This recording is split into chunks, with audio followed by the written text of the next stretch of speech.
3 is the future.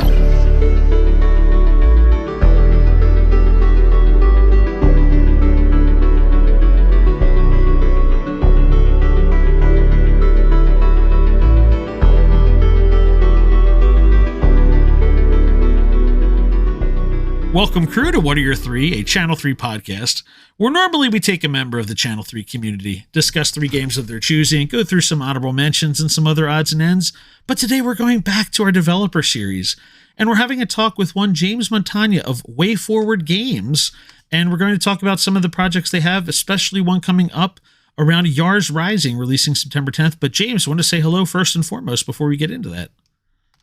Hi there. Thank you so much for having me. Yes, I'm James Montagna from WayForward. And as you mentioned, there's really awesome stuff we have to talk about today. I guess starting with Yars Rising. You know, a lot of times you talk about independent studios that aren't, the big 3 tied directly to Xbox and Sony and Nintendo. And you think that a lot of these independent studios, I think have popped up in the last few years. No, WayForward's been around since the 90s. They go back to earlier days with some educational games. Mickey's Ultimate Challenge was one I played back in the day on the Sega Genesis. That's in there as well, but well over 100 games dating back over the course of time that they've been involved with, published, developed, all varying degrees of things, but WayForward responsible. Big couple of series here. First of all, River City Girls has been one the last few years that's gotten a lot of attention. It's been very popular. The Shantae series, which we're going to talk about later, and your personal history would you say that's probably the biggest calling card for WayForward? Is that fair to say? Like the biggest series, I guess, over the course of time? It's been 20 some years. It's a matter of perspective, really. But yeah, I would say it's one of the bigger games that we work on. Yeah, and Advance Wars 1 and 2 reboot, which you were personally the director of that little small independent project for what's that the little company called Nintendo. I hope they really find their way and find their footing here. But anyway, I digress. You know, WayForward. I said it right. Thank God. I can't wait till everybody hears what that's about in the post-credit scenes. But WayForward.com is the company's website. We also have linking everything on their Channel 3 page. We have a WayForward page that links all the games, links everything together, has all the social links for WayForward itself there. But anyway, that's all about WayForward. But we're here talking with James, as mentioned. He is the director of the upcoming Yars Rising game on September 10th, 2024. As mentioned previously, directed Advanced Wars 1 and 2 Reboot Camp and Vitamin Connection for Nintendo. But again, we're talking about those games a little bit later. But first of all, just before we get started, just before you do anything else, add Yars Rising to your wish lists. Pre-order it. You got some time. Do all the pre-orders, wish listing you can. Go onto Steam, get that on there. I'm going to borrow from you, and we'll call it an exploration action game to avoid the mission. I paid attention because I'm going to say Metroidvania. I'm sorry, but it isn't. It isn't an exploration action game. James, yourself, you're all over the place as James Popstar, right? Like that's on all the places for anybody trying to find you. Is that accurate? Yeah, that's right. On Twitter, or I guess X is just now call it Twitter. We don't do that here. No, we don't do that. Thank you. And Instagram or wherever you want to find me. Generally, yeah, I'm James Popstar, and yeah, of course, it's at WayForward and at WayForward Tech on Instagram specifically. You can also follow WayForward there. But yeah, by all means, I would welcome folks to come follow, and feel free to reach out with questions, comments. I love to hear feedback on the games we do. Yeah, one of the features we have is we do kind of like I guess it's kind of like the Metroidvania comparison. We have like a link tree feature, so we built for you and for WayForward. So James Popstar, c3.gg James Popstar has all your links in one spot, easy for everybody to come find you. And c3.gg WayForward, all the links are all there, so they'll be able to easily find both of you through the course of this. So that should hopefully make it a little easier. But let's talk, if you don't mind. I wanted to talk about Yars Rising. That was kind of how we started this conversation off here. Again, I mentioned the game's coming up September 10th, 2024. It's available on all the things. It's Steam, it's Epic, it's PlayStation, it's Xbox, it's Nintendo. It's also the Atari VCS, which not everyone is familiar with.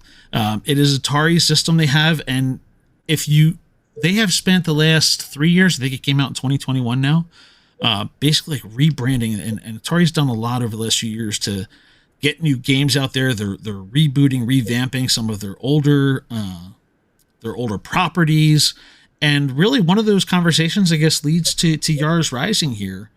So Atari, I have a review dropping shortly of Neo Sprint that dropped not too long ago.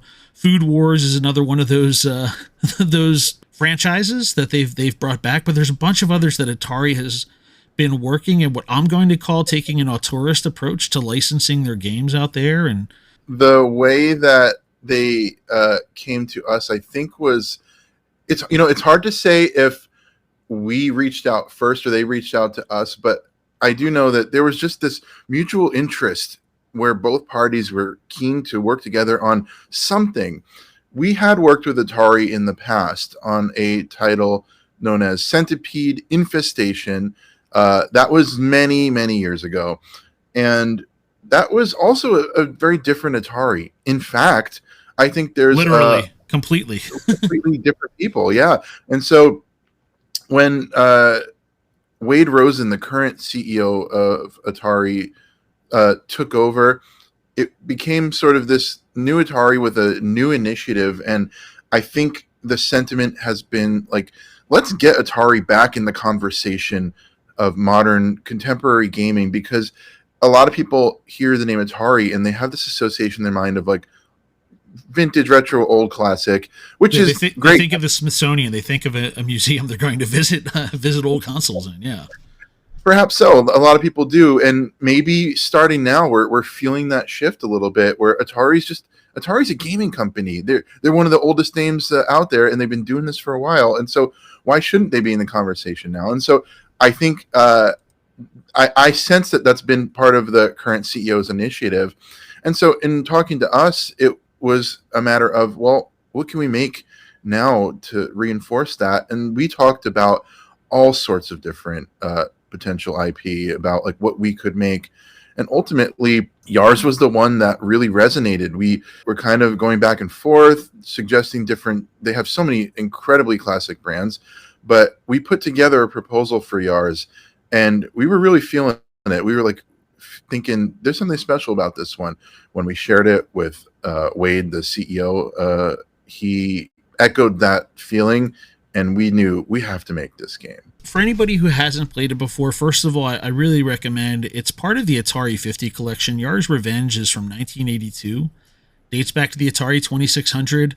It was I first of all just want to take a sidebar here and say Howard Scott Warshaw, a name I will mention briefly, developed the game. He had left his prior company, went to Atari. He heard they were an adventurous place to be. Mission accomplished. He was given the assignment to port another game over from to port Star Castle over from the arcade, and he ended up creating this game, which ended up being the highest selling original grossing game, the game that was made for the Atari 2600. So the highest grossing original game.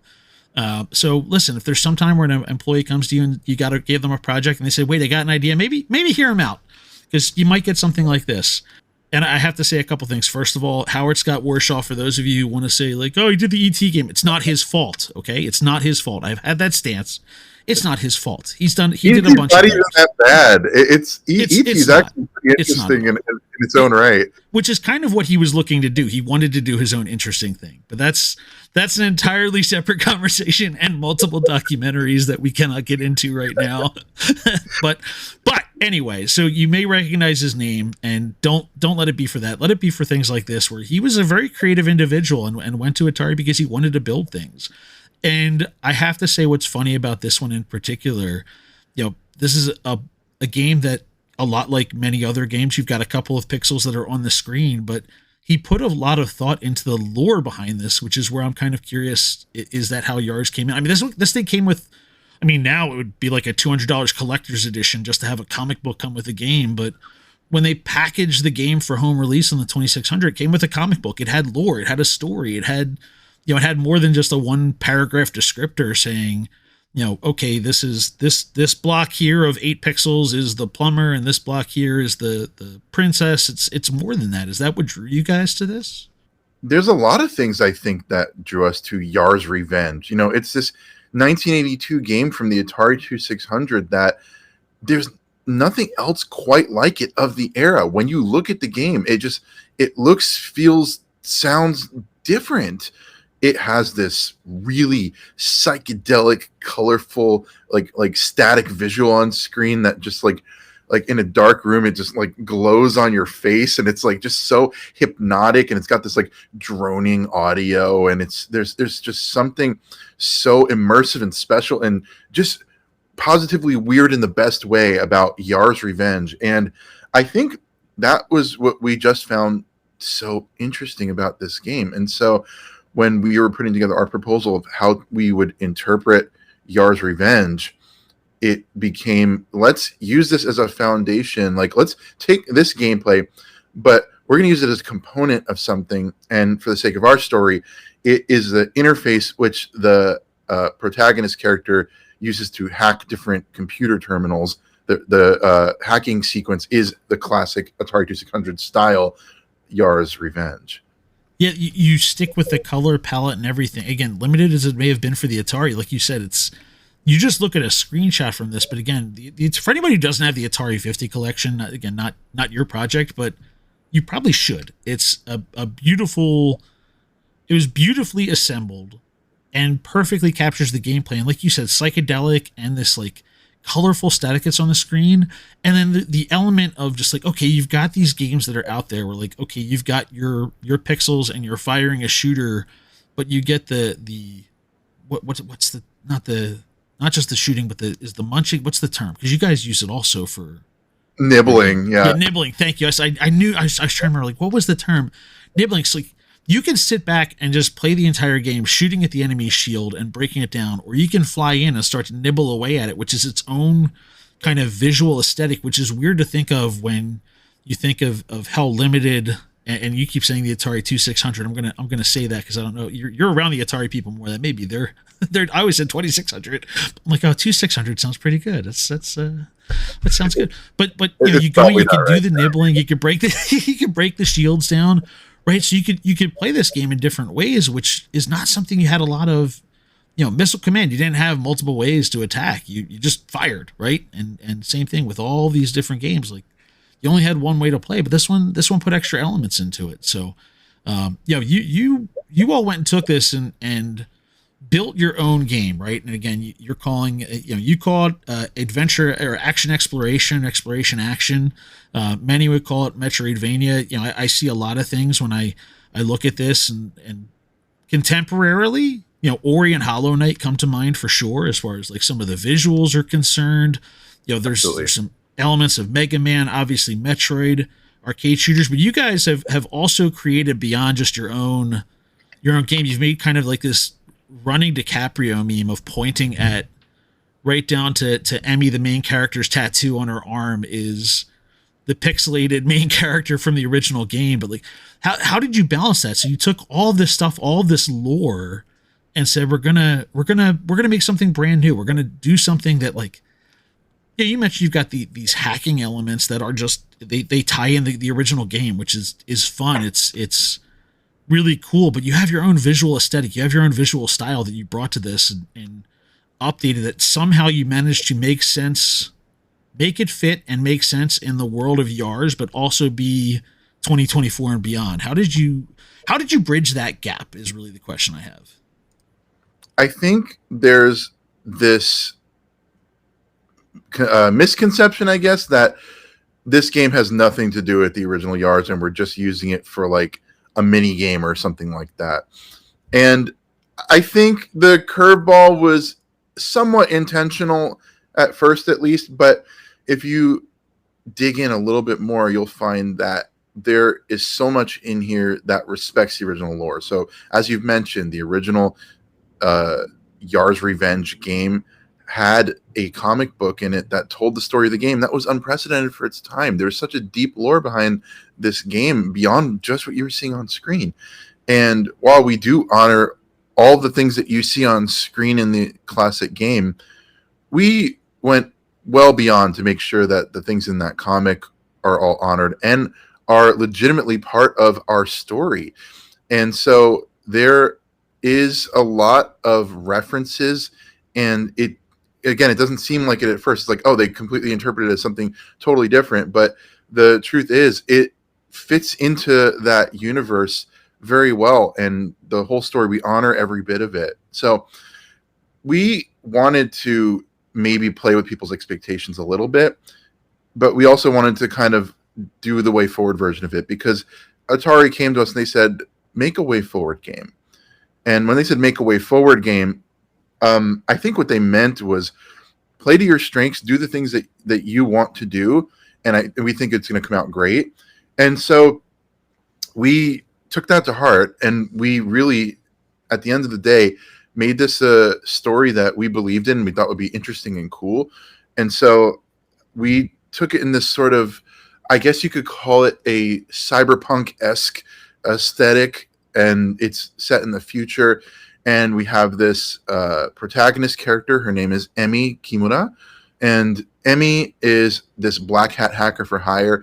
And we kind of wanted to tell a story based on this universe that we were kind of dreaming up, where Yars could fit in as this way of hacking. And it just sort of all extrapolated from there when we were really given this direction of make a WayForward game. That's sort of how we started to build around this. We're most definitely going to talk about your personal color palette, I think, when we get into some of the games from your history. I think, as I was going through here and looking at some of the games we were going to talk about, and then looking at the color palette, because you talk about cyberpunk, right? You talk about, and I'm not talking about the game cyberpunk. I'm talking about just like the cyberpunk aesthetic. And you have so many games, and I say as someone who is a fan of the Fallouts of the world and the Skyrims of the world, where you get these drab browns and greens and gray aesthetics that are out there.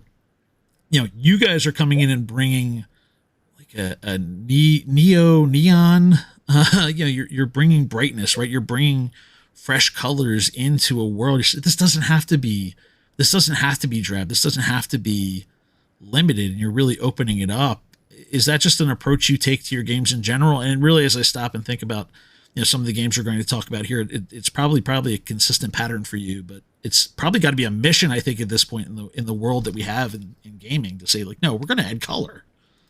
I think it's maybe a mix of personal aesthetic and just the direction that felt right for this. We didn't want it to be just another drab brutalist interpretation of what cyberpunk could be. So we're kind of reinventing our own version of a cyberpunk aesthetic. So it was a little bit of, let's make it a little bit more like pop and colorful and vibrant future, and it could still have that sort of cold corporate energy, but we can merge these together. And so it's a little bit of that, and partially, dude, I just can't get away from keeping things bright and colorful, and just a little bit of that kind of cheerful energy in there, because it's those are the sort of games that I live and breathe. I love the Kirby series, that's some of the games I play, right? So I think maybe just it's I can do a more serious tone of game, but Yars Rising is maybe like pushing that direction a little bit. I can do any sort of I guess vibe or tone, but the place where it's going to be most comfortable is going to be that sort of thing, and you're kind of picking up on that, I think. So this isn't just run and gun. This isn't just shoot. You have to sneak. You have to hack, right? Your character does not. One of the conversation points I heard really around the thought process of this game was trying to make a more down to earth character. Probably, not that Earth's necessarily the right comparison, but you're not making Mega Man, who is an ultra complex robot, right? You're making a character that's not the strongest. You have to sneak. You have to work your way around different things while you're building up your strength, and you're gathering assets, and you're getting stronger in the game. How did you decide that would be the approach for this? I think it was sort of, here's our character, and what is she like? What can she do? And I gave some feedback on the animation. I think she's maybe like a clumsy parkour artist, and that was sort of like, we looked at like some parkour moves, like she gets knocked down, she does like a kip up, but she does it like a little sloppy, or she like pulls herself onto a ledge, and like the animation is just sort of like, okay, well, here's how a parkour artist would do it, here's how like an unskilled parkour artist would do it. And part of that was just because it was like, this is a person who is not an athlete. She even complains every time she has to run and do things. Like in the game, you can like, there's like voice where she's just like, too much cardio. Like I'm just a hacker. Why am I doing all this? Like running around. Like, and I think that's sort of like her character. Like she's not an athlete. She's not like built to like run around and do all this stuff, but she's thrust into the situation where she has to do these things suddenly. And so that is part of like informing like some of the animation, some of her personality, and all those things, just her background of like who she is and the situation that she's been dropped into. I hope whoever it was that had to model the animation for clumsily picking themselves up, climbing a ledge, really didn't take that to heart with how you described it. If there was an in-office demo, I hope their feelings are not hurt, but that's okay there. So again, this is coming up September 10th. One question I had though for you that I did not get to ask yet: the Atari VCS. So you designed a couple of games for the Switch now with different aspects to them, right? One a traditional strategy game and kind of an upgrade, a remake. The other one entirely devoted to the Switch Joy-Con, right, and motion controls. How did the Atari VCS fit into this project for you as a director? Like, as its own device, unit, console, was it pretty seamless for you? Was it anything challenging about it, or anything making it a little more interesting with that? I was just kind of curious on your end of it with developing games for these other consoles previously. We had a great benefit to have Atari themselves on hand for helping us. So from a technical standpoint, we're already putting this game on all major consoles. So to include it for Atari VCS, no problem really, because we're already doing everything we have to for compatibility.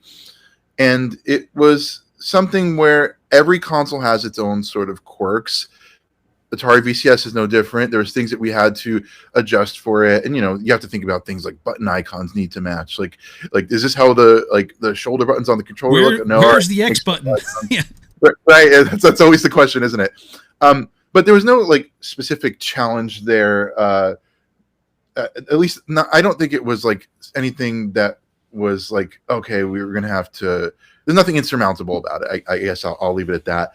We were pretty excited to be able to bring it to more consoles, and I think the Atari VCS is a console where the Atari diehards live, and we wanted to make sure a game like this, they should have it. So it was definitely important for Atari, and as a result, equally important to us that we could offer it on that console. It's such an interesting console too. It's got this like blend of like this like retro aesthetic, but it's got like more modern day horsepower, and I just like having it on a shelf. It's just like it's nice to look at. It's a beautiful piece. It's modeled after the older Atari consoles. I think it has the paneling on it and everything. It's exactly what you'd expect from an Atari console. But like you said, it's got you lift up the hood and it's got a little more under the engine. It's like looking at an old Mustang and then opening it up and like, oh no, we got new parts inside here. This is an entirely different beast. So September 10th, this one drops. Again, all the consoles, everything there is. So you got your again Epic, Steam, wish listed on Steam, Nintendo, Xbox, PlayStation, Atari VCS. This game will be out there. The comp list I put out there for it is Ori, is Hollow Knight, is Mega Man, is Metroid, classic arcade shooters, right? All of these things in one. Is there anything else you have that comes to mind that, when you're trying to tell somebody like, listen, if you like this, you like this? That's usually an approach I try to take when talking about looking at a game for somebody. Is there anything, like I said, Ori and Hollow Knight are two huge games with our community that every time somebody gets bit by that bug of like, trust me, play Ori in the Blind Forest, just go do it. Like, fantastic. All right, fine. It's and then, they get hooked. Yeah. And, yeah. If I had to like compare it to something, well, it's really a lot of different sorts of games in it. So if you like kind of classic arcade, like twitchy sort of things, our hacking challenges are very much like that. It's got these, what I refer to as light stealth elements, which you can sort of approach in your own way. And it does have that exploration action. I guess you could say if you're a fan of, like, for instance, Shantae games, you might like this, and then there's a little something extra. It kind of it's hard to fit it in a bucket of like what genre it is, because it's got a lot of interesting things coming together to create this sort of unique experience. But I would just encourage anyone that loves games and thinks it is appealing to them visually when they see it, please give it a try. Go play the original. Also, again, get the Atari 50 collection.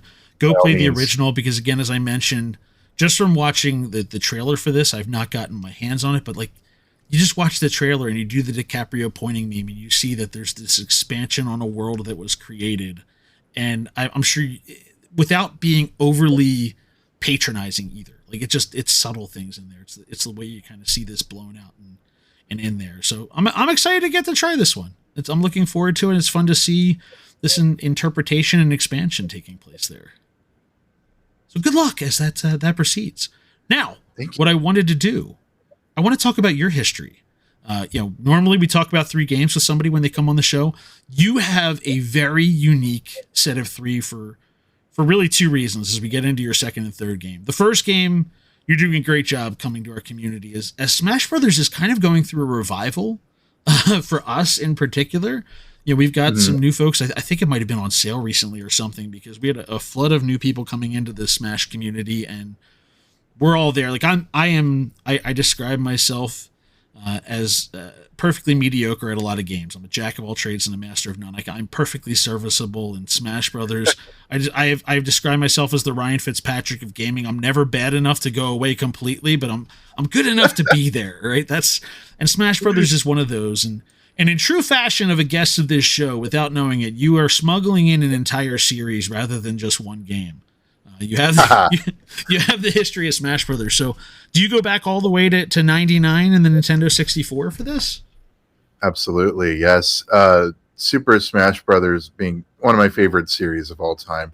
I started the day it came out in North America. I was there picking up my pre-order at Toys R Us, I guess.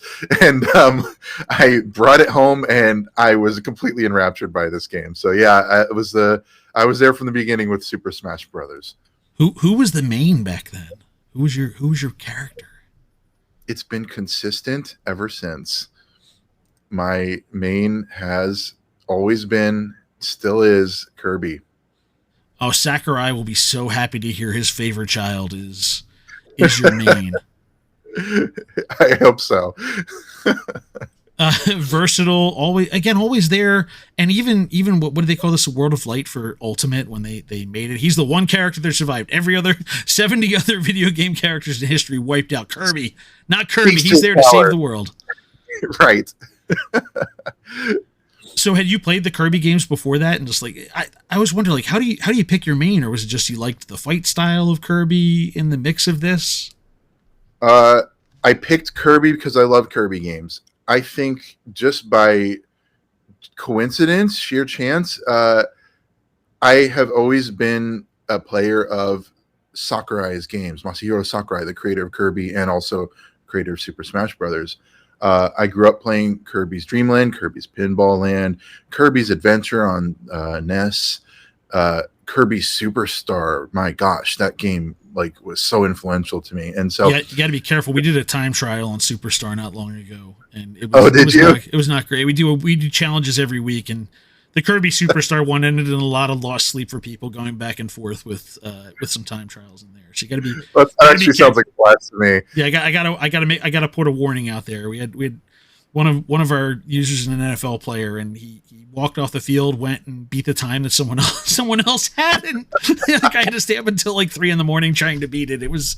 So it's a trigger warning for some people that are listening. Sounds brutal and fun. Yeah. I think those games are all incredible. They're just a cut above the rest. They're just really phenomenal experiences. And so by the time Super Smash Brothers rolled around, I was playing all of these games. I don't think there was a single game represented in the original Nintendo 64 Smash Brothers that I didn't have some experience with and love. But it was the Kirby games, I should say, that really always were some of my favorites. So I sort of gravitated towards that. So do you still is Kirby still your guy? Is Kirby still the always one? Always has been. I will play other characters, and part of that is the nature of Kirby being this character that can take other abilities. I'll learn like one move from that character, and then so I'll be comfortable with just any character I can jump in and use. I know a little bit about how they work, and I can sort of like learn them. So I think I'm an okay versatile player for trying out other fighters just to kind of mix it up and not make it too still for the people I'm playing with. You know, we want to have fun, and if I'm just wiping the floor with Kirby, then you know I'll have to change it up and maybe give them a fighting chance. I'm talking a big game now. We'll see what happens, but it's fun for me to play Kirby for that reason, and it's incredible design that Kirby is this character that is really versatile that way. When you look at a game like Smash Ultimate, and you know Sakurai, he spent the last few years. I don't know if he actually released the final video of his series, but he's made a pretty brilliant YouTube series. I don't know if you've been watching that at all. It's amazing. I watch it religiously. Yeah, I don't design games, and I watch it just because I love seeing how this guy's brain works. But yeah, you look at Smash Ultimate, right? And the amount of care that he put into just making sure every character in this game felt right, and it felt like it belonged, and it felt like it was from its series and transported in here, right down to even like the Street Fighter characters. You can either use the inputs of Smash Brothers, or you can use the traditional arcade inputs. They will still work. Like he went so far as to make sure all of those things are in there. Does your brain ever hurt and just trying to figure out like how does he balance all of this and try to make it work? As you're you know, just from that perspective, I can't imagine, like my brain would shut down if I had to function like that. I would not be able to do it and enjoy it still. It's like looking at a puzzle. It intrigues and delights me. I want to know, how was this thing put together, and I want to deconstruct it and look at all of its parts and see how it works. And so for me, it's like it's the best, right? I look at games like Super Smash Brothers Ultimate, and I just say this is a masterpiece, and it inspires and influences me as a game designer. The reason I picked it as one of the games to talk about here on your podcast is because it's so important and influential. I don't know what kind of game designer I might be if it weren't for these games and what they've imparted upon me, that now I will fold into everything that I create, everything right down to the details of how the UI, or user interface, I should say, works. The menus in Sakurai games are incredible. The detail, the style, the way everything's presented, the colors, the iconography, the screen transitions, the hint text at the bottom of the screen, like every single detail is just so thoughtfully placed that when I play those games, I learn something new almost every time I pick up the controller and play, and I just look at it with that game designer's eye. There's reasons for everything, and it's like just so thoughtfully put together. And so I'm playing it as a player to enjoy it and relax and unwind and be close with my friends, but I will also play it as a student of the Sakurai School of Design.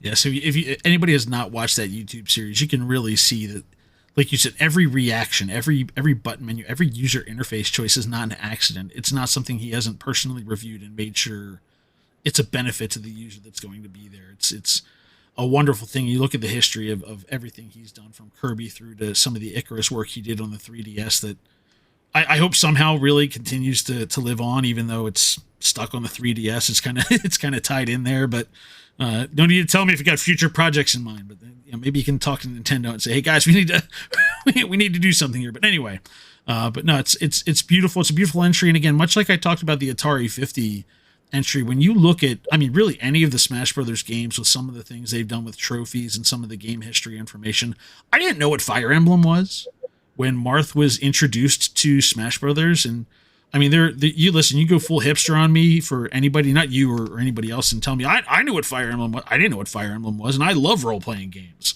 Now I know all about the Fire Emblem series, but there are things in Smash Ultimate like Starfy just got dropped onto the Game Boy Advance on Nintendo Online. Again, a game series that never made its way over officially to North America. But I learned what it was from, what's that trophy on Smash Brothers? That's not the Luma from Mario. What is that thing? And you go and you find out, like, yeah, he's got so much history that's built into this, and that's why I try and tell people, like, there's it's my favorite fighting game.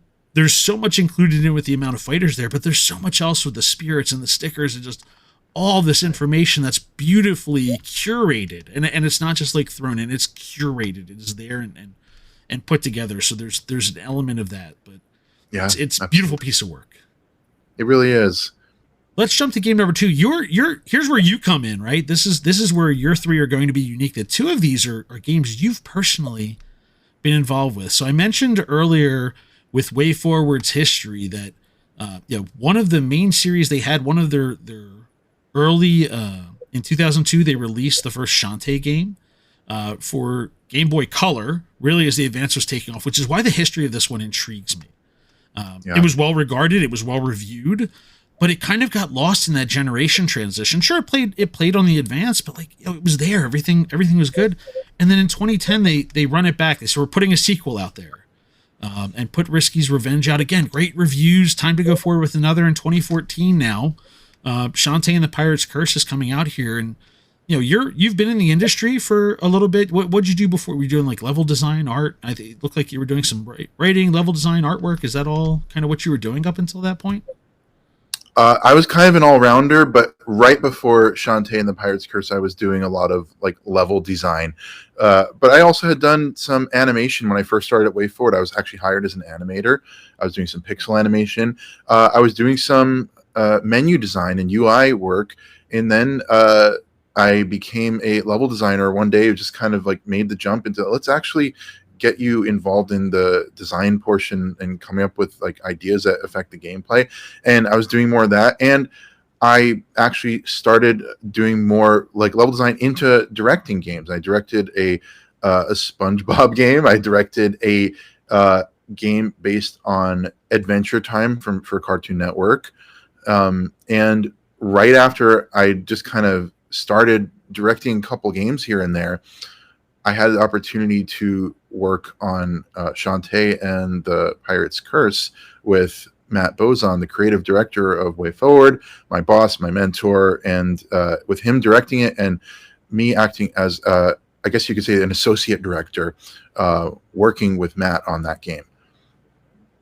So here it is, a series that's picking up steam. And was this, you had some license projects that were pretty big in there. How did this feel?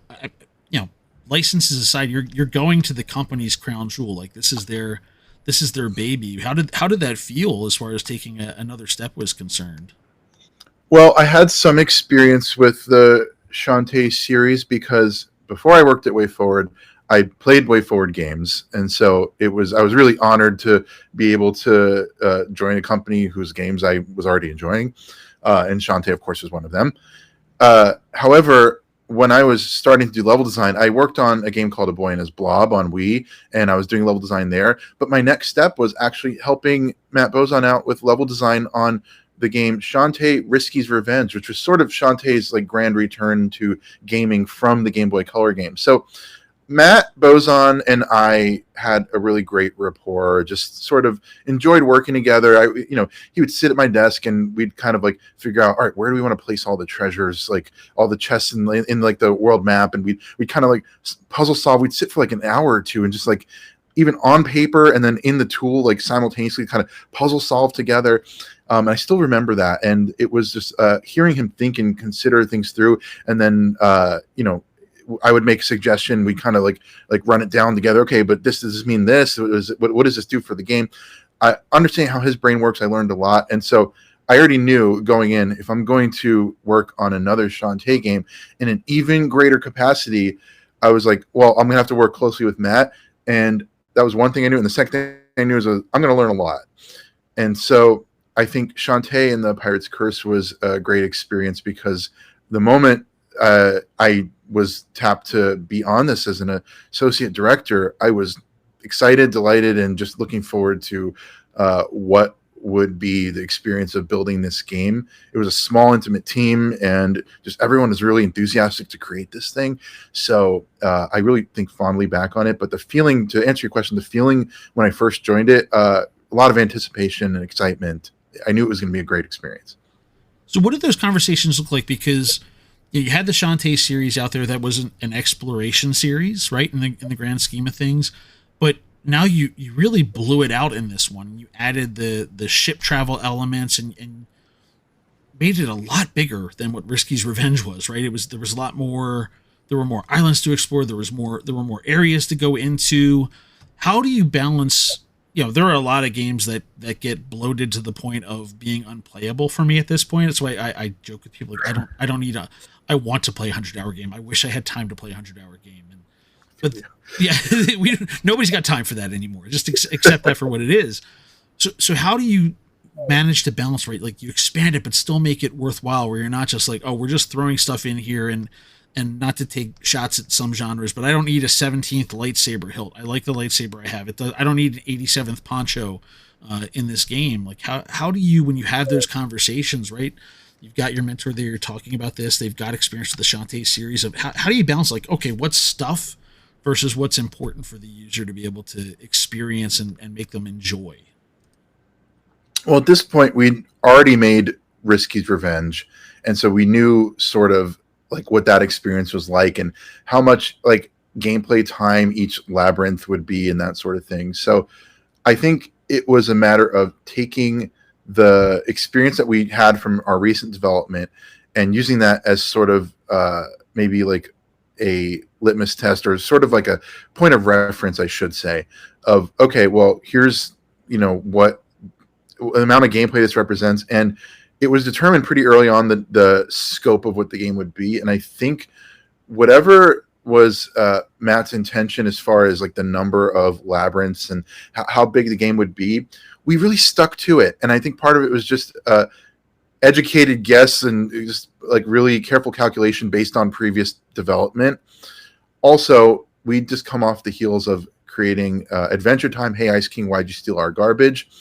And Shantae was actually, or at least Shantae and the Pirate's Curse specifically, was built off of that as a foundation a little bit. Like we actually took that game and we took some of the things that we had built in that, and we borrowed like pieces of like I guess technology that we'd come up with. Nothing was taken just wholesale and brought over, but we could reference the things that we did for that and just build on like in an engine like on that as a foundation for the approach of certain things. So that actually helped a little bit. And part of it was also that I think everyone on the team was just so incredibly driven to create this game that we didn't want to lose anything. And for me personally, I built the labyrinths in that game, and it was a lot of just really wanting to make sure that everything was something that we could actually achieve. And it was a lot of pushing hard to make sure we could achieve it. A couple of late nights here and there, but we had an awesome time doing it. We had great camaraderie, and just like it was sort of thing where everyone felt really dedicated to the cause of creating a great experience for players in this game. It's great to hear things like that with WayForward and having that kind of culture. Like, we have to be realistic, right? How many game companies do you hear about? There's some toxicity story coming out, or there's some stupidity happening somewhere. So it's really great to hear just like a positive environment, and again, your own history and your own story, right? Like just moving up through the course of time and taking on new things and getting the opportunities to do more and more. So it's really cool to hear about. Really cool to hear about some of those experiences. And I have to say, how is this for you? So this game is now 10 years old. It continues to, though, even in the last 2 years, it continues to get releases and re-releases. This thing is available on Fire TV and Luna even now. It's on all the modern consoles. Is there a legacy piece of this to you that you just see like, oh, it's so cool to see? Again, not it's probably, I don't know if this feels like 2 years ago to you. 2014 to me feels like it was 2 years ago and not 10 years ago. But but 10 years later, this game still has legs. This game is still getting released on into different areas, not just into different areas, but again, like I bring up the Luna because it's the newest piece of technology. It's the streaming option as far as like streaming the game directly to your TV is concerned. It's got to be pretty cool to see that happening with your game. Absolutely. I'm always pleased to hear when someone has played and enjoyed this game specifically, any Shantae game, of course. But this one, there's always something a little extra special about this one to me. So I'm really glad that people even now are still enjoying it, and glad we could offer it on all these different platforms, and bring it back and putting it on Switch. So essentially the entire Shantae series being playable on Switch is so special and fun and cool. I'm really glad about that. And of course there's the full circle moments where just the Shantae series in general. I've been involved in all of the games up to now, except for the Game Boy Color one and the Game Boy Advance one, but that's a different story. We have a whole podcast about like the Shantae series history, but I think the full circle moment for me was to tie it back to the games that influenced me. Like we were talking earlier about Super Smash Brothers. The moment we got contact by Nintendo and there's an opportunity to have some representation of Shantae in Super Smash Brothers as a spirit and also a Smash Tag icon, Shantae appears. And then a little bit later as a Mii Fighter costume. That was just so cool because it's like, well, this is the games that I grew up like playing Super Smash Brothers, and to now this thing that we've been creating at WayForward, having this like influence and running back and being able to be a part of that, that was so meaningful. And so that was also like a moment where it's like this really came full circle. It feels like we're creating something in the world of gaming that has left its legacy and impact, and it was just so cool. And I know Matt was really excited about that moment too. So it was, for all of us, that was really a special sort of feeling and accomplishment that people have been enjoying these games for years, and even the games that like for me personally that have influenced me, it's now been able to be a part of it in some way. We're really honored. Yeah, Shantae's right there with Doom as far as costumes. Like you just see some of these costumes, like it's funny to think about that. You're like, Doom and Shantae are like, they're there side by side, and like that's got to be pretty cool to know you've worked on that. That's awesome. So the third game we're talking about is another one you worked on, and this is a wild one for me because Vitamin Connection. And I say it's wild because this is a game that makes entire use of the Joy-Con and the motion controls, which like some people think about when they're like, there's some games out there that use it, and you got the Switch Sports, but like this is an entirely different project altogether. First of all, again, you can see your aesthetics all over this, right? As far as the color goes and having light, there's a life to it that some other games don't necessarily have. But what did that project look like for you coming in and saying like, let's use the Joy-Con here and do something with that? Is that what happened? Sort of. It was actually sort of an internal company game jam where it was about 2 weeks to put together a prototype, and it was going to be just a Switch game was all that we had to go off of. And okay, I'm up for the task. Let's do this thing. And I thought, okay, well, if I'm making a Switch game, what kind of game would I make? And the thing that's special about Vitamin Connection is I think it's the purest form of like looking inside my brain. It's the purest, like it's the most like James Montagna game ever made because it's just exactly the game that I hope to make. It's really just the sort of thing where for the first time, like everything, like the shackles are off. You're going to get just pure, unadulterated, like vision of the game that just came out of my imagination. So when I created Vitamin Connection, it was just something just really pure, like from my spirit. And that's why I picked it to discuss if we're going to talk about like the things that have influenced me at WayForward. That one, I think just it's an important footnote. It was really about making something that is a love letter to Nintendo Switch. I look at this console, I'm like, there's so much potential here. There's this motion like IR sensor on the right Joy-Con that's like nobody's using this. Like let's use it, So I thought let's find a way to use that. Let's use the motion control in the Joy-Con. Let's even work to like the I guess ergonomics of the Joy-Con, you could say, and we have it so it's a experience that can be enjoyed multiplayer, where one person holds the Joy-Con one-handed vertically, other person holds it two hands horizontally, and they're kind of steering. And I thought it'd be really fun to make an experience where players are forced to coordinate with each other. Think of like a three-legged race or like some sort of just like relay where you basically need to make sure that you and the other person are in lockstep.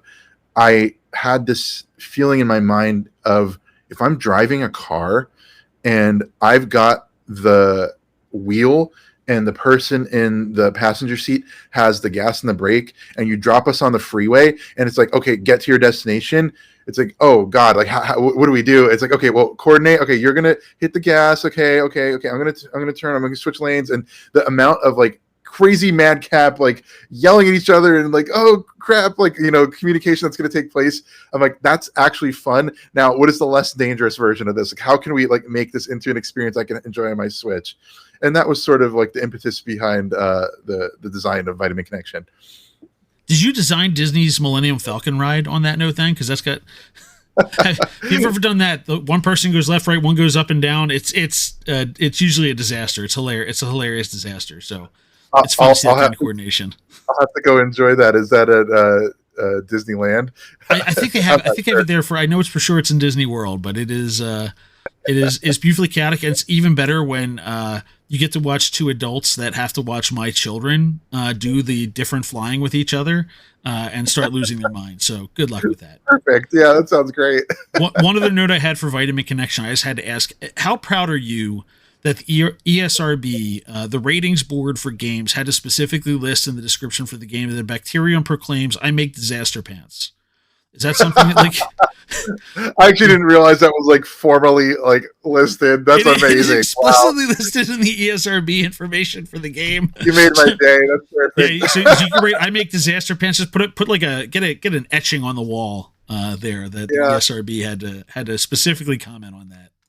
I think Christina V's delivery of that line is like burned into my brain. That's it's one of the just we were in the recording studio like trying not to crack up in the middle of recording with that one. So I'm so glad. Yes. I just want to run kind of. I want to consolidate or kind of talk through some honorable mentions here. I know we're tight on time for you there, and I thank you for that first of all. But you've got kind of a love letter to the Dreamcast here between two of your games, at least in your honorable mentions. But there's an aesthetic to these three, which I'm kind of bunching together. So first of all, your Space Channel 5 Part 2, and I swear to God, these Dreamcast games, I got nothing. Like this fits right in there with Seaman as far as just like the Dreamcast was special, man. The Dreamcast was special. Yeah. You have that and Jet Set Radio on your list here. And then you also have Katamari Damacy. I can never say that one right, but again, I'm trying to make sure I say WayForward, so forget however I say Katamari Damacy. Whatever. Making sure I get WayForward right. That's the important part. But you know, this is where I was talking earlier. I teased earlier about the aesthetic, right, and the color. Yes. Like Jet Set Radio, I didn't realize was the first cell shaded game, even for instance, right? You think about the colors there, and frankly, I put cell shading sort of like in the forefront. Yeah, absolutely. And like even something like Space Channel, I had zero familiarity with that game, but like I can see where like you want your games to pop, and I feel like is that what brought these into this and Katamari? Like what? Why did these games end up as honorable mentions for you? Sure. Well, I guess each of them individually have just something so special about them. But one thing across the board that we haven't really touched on is all three of those honorable mentions. The soundtrack, the music is out of this world. There's just something incredible about the music. And so I have played these games that have some of the greatest game soundtracks of all time, and they've influenced me. And for me, music is so important. Like, even with games like Vitamin Connection, we had this, like, I guess you could call it Shibuya K, and like all this like eclectic genres and all these like really like unusual game soundtracks. And even with Yars Rising, we have a lot of like Japanese city pop and vaporwave and future funk, and these just like if a game kind of like can have its own sound identity, that feels important to me. And so those games all have their own sound identity for sure. There's, you know, you have Space Channel 5, the theme song is actually this old like 60s vinyl record of the song Mexican Flyer that they got the rights and they incorporated it, and it became just the whole foundation backbone of the music for the stylings for that game. And then you have like the incredible Jet Set Radio soundtrack, which is so cool, and like it almost defines its own genre, and it had this like the Hideki Naganuma flavor and some of the licensed tracks, and like Guitar Vader, who I'm friends with some folks from that band now, just from my love of this game and just reaching out to people. And it's such an influence, all these things that and then Katamari Damacy, like there's like Katamari Damashi's music is just so iconic because it didn't sound like any other game. It didn't play like any other game out there. And so when you look at these 3 honorable mentions, they all have something in common where just like the music is like just the soul of the game, and the game itself is just not quite like anything else that you've seen or played. And if I can bring that level of innovation and that level of just like audio innovation and gameplay innovation to anything I create, I'll feel I've been successful, and that's what I strive to do. So when you look at those 3 honorable mentions, and if I have to see like what's in common with these, I think it's that. Excellent. I have to ask you a question. How do you keep your passion for gaming still? Like there are so many people who get in your industry, right? And like they get stuck. All they do when they look at games is they think about numbers and budgets and stuff that's happening behind the scenes. And there are people who just get burned out. Like I can't do this. Like, how do you personally manage to keep that passion? Because that's not easy for people in your line of work. Sure. I suppose there are a lot of jaded people, right? Everywhere, not just your industry, everywhere, but just sure, yeah. I guess I found my crew at WayForward. You know, we are just a bunch of people that have a love for video games. At WayForward, I think the thing that not sets us apart, because there's other people that do, but I think the thing that you could define us with is we're all entertainers. We love to delight and entertain people with games, and I think that's what makes a WayForward director. You know, we are people that we all just like to see someone smile. We want to see people laugh, and ultimately want to create products that will bring people closer together, because it's the sort of thing like the world can use that, and it's something that it's just so fulfilling the moment where we've created something that can have an impact on someone's life in that way, and just bring this a little spark of joy. So for me, that's what greater job is there than to bring happiness into the world? It's the best. Excellent response. Hey, one more thing I want to ask you. So every day we take a quest. We call them quests, a question that we create, and we ask people about gaming. I just wanted to ask you one of ours randomly. And Sure. What's your go-to gaming snack? Go-to gaming snack. Oh goodness. Okay. Lately, I'm really obsessed with a particular candy. Okay. It's my go-to gaming snack. You're asking what I will eat while I'm playing games? Fire away. This candy is genius. It came out in the past I think 2 or 3 years. It's Nerds gummy clusters. Have you seen these? Yes, my daughter is especially a fan. And I think they look terrible, and I'm like, let me try one of those. And no, they're really good actually. They are drugs, man. They are drugs. Okay, so the Nerds gummy clusters, it's like a flavor and taste sensation, but it's like a textural sensation. You've got the Nerds candy, which on their own are awesome, and it's like a cluster built around the gummy part of a Nerds rope, but it's just a little ball, and so you get the mouthfeel of just a cluster of Nerds, and you get the crunchiness of the individual Nerds candies, and then you get the gummy inside that's nice and chewy, and it's just this adventure for your palate. Yeah, so it's not that stale gummy either. It's not too soft. It's somehow they made it just they spent time figuring out how to make that gummy just right. Yeah, geniuses. I don't know, man. It's the one for me right now. Oh, it's when we said new candy. I'm like, oh yeah, no, that was the first thing that popped in mind. I bet he's going to say those things, because there's not many new candies that are out there that are. And I was like, we're going to take Reese's Pieces and stick them inside of a Reese's cup, and that's the new candy. No, okay, this makes sense. Well, James, I just want to say thank you for your time again. First and foremost, I want to direct everybody again as a reminder: Yars Rising, upcoming September 10th, 2024. Make sure, again, get that on the Steam wish lists in particular, but whatever platform you're on, get it wish listed, get it pre-ordered, have it at the ready. This is going to be a very exciting game to play. And for the Channel 3 people, I could see targets popping up for this, that we do a game on a daily basis that pulls a map from different games, and you have to put the pin kind of like a GeoGuessr, again, to use the Metroidvania. And I could see maybe the map on this working out for that. We'll see. I'll have to see when I get my mitts on it. But anyway, September 10th, that drops. So be ready for Yars Rising. WayForward, again, all of the links for WayForward, if you just go to c3.gg/WayForward, it will take you to their website, Twitter, If they have a TikTok, it's on there too. James, for yourself, everything's at James Popstar. Your cross-platform with that there. I think we even linked your LinkedIn there, so you can you can even get that in there if you want that other side of things there. But thank you again for your time. At all the platforms, Atari VCS, it's all there. This episode's going to drop as we do every Wednesday morning at 3:33 a.m. On all the majors. Thank you to Ray for having to teach your class today, since we weren't recording this like vampires. My co-host could not be here today. I apologize. He's a teacher and couldn't do it today, but shout out for that. Shout out to Caster Garden, who does our theme song and a lot of the music for Channel 3 itself there. And thanks to Joel Willis, our executive producer. So, James, thank you again, sir, and I appreciate your time. My pleasure. Look forward to Yars Rising.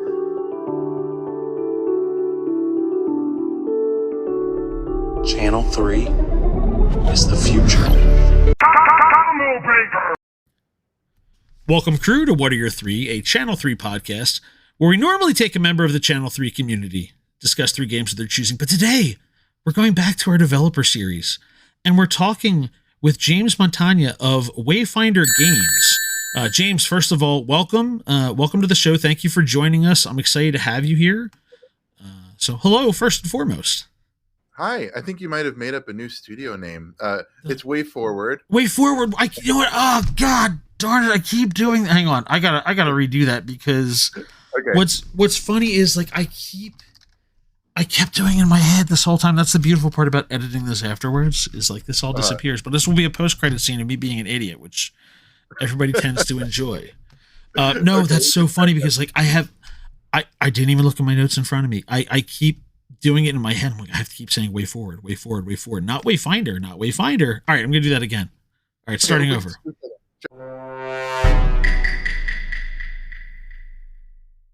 Yeah, so just for anybody who's not familiar, so Wayfinder, a lot of times you hear about indie studios or studios that aren't like the big first parties, and you don't realize that a studio like Wayfinder's been around since the 90s, right? There's literally over 100. Oh, hang on. I said Wayfinder again.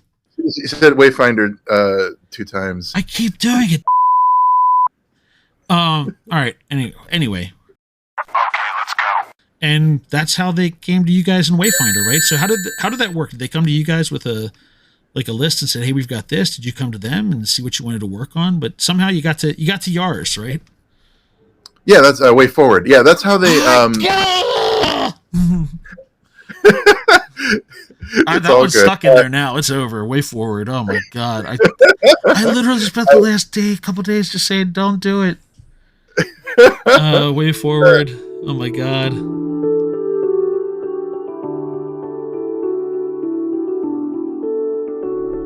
Channel 3 is the future.